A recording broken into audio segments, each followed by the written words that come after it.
Welcome to the Business, Finance, and Comedy Show. I am a guy surrounded by money. Today I'm interviewing SEO and podcast host Brent Jacobs. What drew you to SEO? Well, to be fair, and first of all, thank you for having me. To be fair, I actually started an e-commerce back when I initially started, and that e-commerce was pretty much failing. And back then, a lot of people were talking about marketing, but I didn't have money for ads. So the only thing that seemed remotely free was SEO, and that's how I got into it. And that eventually turned into a passion that I turned into a business. How did you learn the skill? Well, I worked a lot for free for a lot of big names in the industry, worked for Stephen Gang, worked for a lot of people for free. I did $7 an hour jobs, and I just tried to work for all the people who were considered big names as much as I could to adapt and learn what they were doing that was working so well. And eventually, that's how I, well, picked up the skills by working for other people and having the ability to do so, because, not everybody is as open to let people work for them for free, even like because you're still learning something, so it's never free in general. um, so I got lucky on that end. How do you separate the good information from the bad? That's actually pretty difficult, and until 2 years ago I was struggling a lot with that, because SEO is very, there's a lot of information that keeps getting recycled, and that's very difficult. So nowadays I tend to stay away from social media in the sense for SEO materials, and I tend to do my own testing. And before I actually consider testing something, I have a rule that I need to hear at least three people backing it up from a certain reputational perspective, people with a certain reputation backing them up before I even consider testing it, because nowadays it's just all the same. And as well, you have to be very careful with SEO. What's the worst SEO advice that you have heard? There's a lot actually. I think the easiest answer would be to say links don't matter, or you can change the city in your content, and it's not considered duplicate content. But I think the worst SEO advice I've ever gotten is that it can't be done for free. And the reason that that is the worst, I would say, is because a lot of beginners, they tend to, well, throw a lot of money at these fancy tools, trying to get themselves positioned as, the person to be, because they have all the fancy tools so they can do all the research. But in reality, a lot of the data you need to do SEO efficiently is easy to get for free, and throwing money at tools doesn't do the trick for you. So I would argue against that. Do you recommend that people get links to their site, and how if so? Yeah, I do. Of course, backlinks are very important. I just think that I like to work ethical, which means that while I am very familiar with backlinks, very familiar with private block networks, I'm not a big fan of using them myself. I think if you are going to do link building, do manual outreach, look at the traffic of the website, look if the website has right for us in it. If they do, then don't reach out to them. You have to do your research very carefully, and not just reach out to anybody just to get the link. I think if you do your research correctly and you do outreach like that, you'll create high quality backlinks. And well, that just outside of the perspective of SEO alone, that will be useful, because you will get traffic nonetheless, because that website is a high quality website. So it will benefit you either way. And SEO wise, well, we know that backlinks work, so why not go that extra step? What niches do you generally work in, and have you been involved in any super competitive and or weird niches?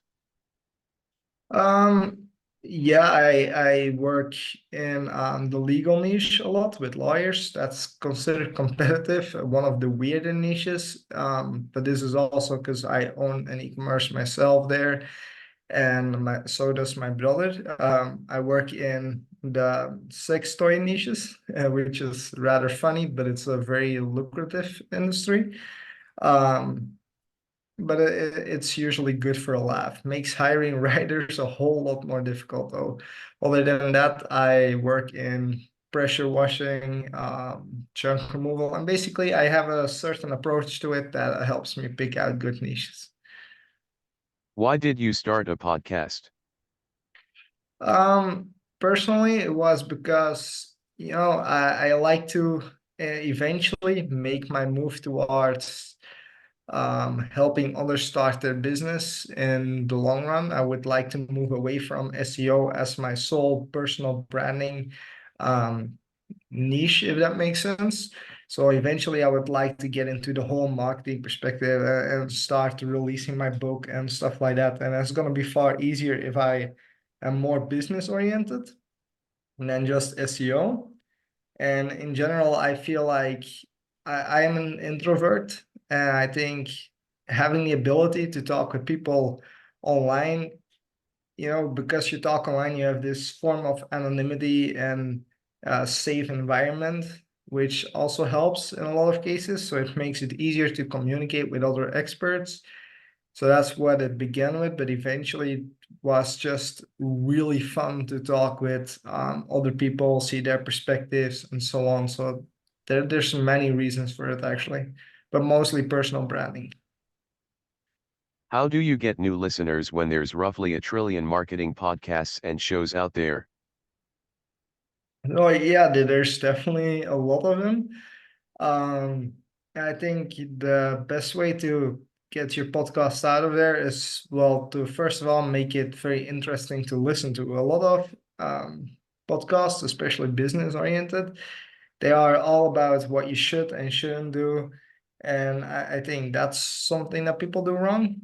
And also, I think that if you really enjoy doing your podcast, it's gonna reflect in the content you create, and it's gonna make it far more fun to listen to, if that makes sense. And I also feel that, if you want to get more listeners, you just have to be very consistent, because the first year you're just looking for your voice. You're looking for what makes my podcast me. How do I create content that I genuinely like?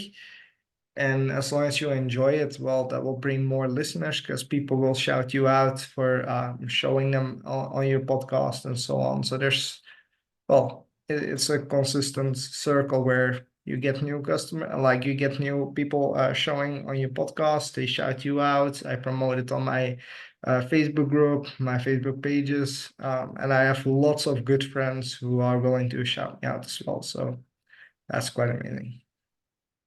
What are your current goals for business and or podcasting? Business wise, I would like to, um, well, first of all, there's a book coming from me. That's the thing that I'm focusing on this year, is my book, my rebranding. I want to be far more consistent in publishing my content overall, to be more about personal branding and actually develop my personal brand. That's what I'm doing a lot right now. Podcast wise, I am rebranding my podcast towards the general direction I want to go into, and that's mostly um, business slash motivational. I want to talk about what drives people and how to build that certain discipline that's required to get to a certain level in business. And that's what I'm doing right now. How do you think of questions to ask guests? Well, at first I would script most of my questions, and that was very tricky. Nowadays, I don't really script anything, and the main reason for that is, well, I write down some fun facts about them, and I research every person that hops on the actual podcast, but I don't really ask specific questions beforehand, or I don't script them, because I feel that I'm there to meet them, and by just talking, we lead this conversation that I can eventually, like, I'm genuinely interested in the person that hops on the podcast, and there's so much that I want to ask them. I don't even have to write it down because I genuinely want to hear their story. I genuinely want to hear why and how and lots of that. I think, like, for me, all these people appearing are experts, and I'm just grateful for them appearing. So I have lots of questions to ask them beforehand. There's no preparing on that. Who would you interview if you could bring people back from the dead and interview them? Um, I don't think I have anybody. I mean, um, no, I don't think I would necessarily anybody. I do think that, you don't have to be alive to be a mentor for somebody, but I also believe that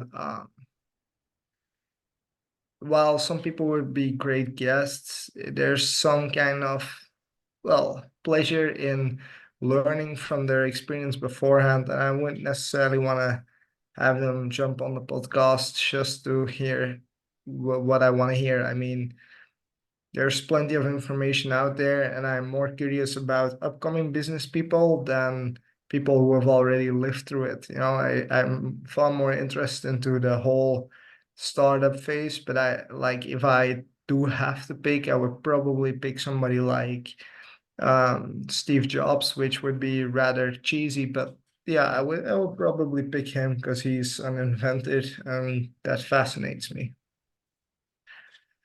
Where can people follow you? Mostly online and on YouTube, the introverted business experience. Facebook, I'm always available on Facebook. I'm more than happy to answer any questions, help out whenever I can with whatever I can. So yeah, there. I would like to thank Brent for the interview. People watching can like, comment, share, subscribe and whatever else you do to videos if you're watching in the future.